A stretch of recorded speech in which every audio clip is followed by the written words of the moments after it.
Imagine having to prick your finger 4 to 10 times a day to test for blood sugar every day.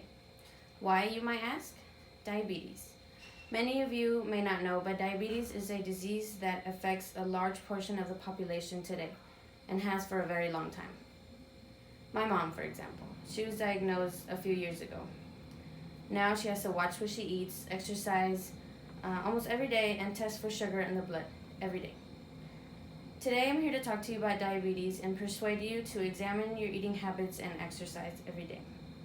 I will talk to you about the history, the current prognosis, and the future of this disease. Diabetes, or diabetes mellitus, comes from the Greek word diabetes, which means to go through, and the Latin word mellitus, which means sweet or honey. The first English record of diabetes occurred in 1425. Thomas Williams added the word mellitus because he discovered people with diabetes had sweet-tasting urine due to excess sugar.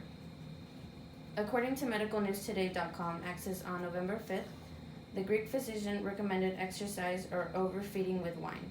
This was supposed to help with the loss of fluid. However, this was no help, so people with diabetes developed serious health issues. Some of the current prognoses include diabetes being divided into two types.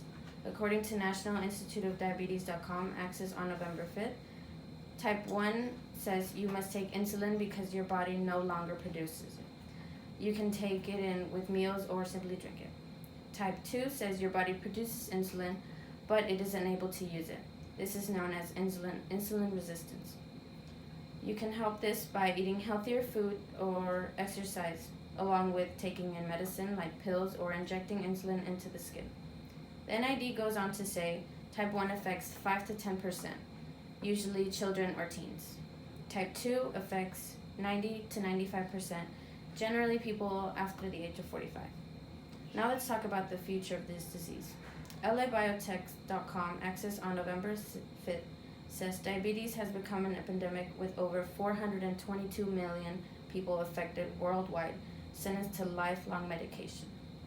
However, science is striving to find a cure to cure this chronic disease.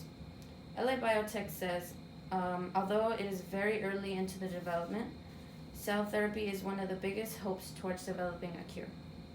This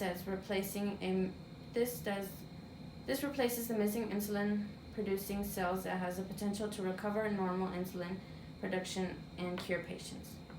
Early attempts of transplantation have failed due to immune reactions against the donor cells.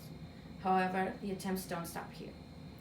LA Biotech says Diabetes Research Institute, access on November 5th, is developing a bioengineered mini organ where insulin-producing cells are encapsulated with a protective barrier. Now that we have looked at the history of diabetes, the current prognosis, and the future of this disease, I highly encourage you to get checked out today. I encourage you to eat healthier and maintain your body active. If you are a family member that is being affected by this disease, has diabetes, I encourage them to stay healthy and for you to be as supportive as possible.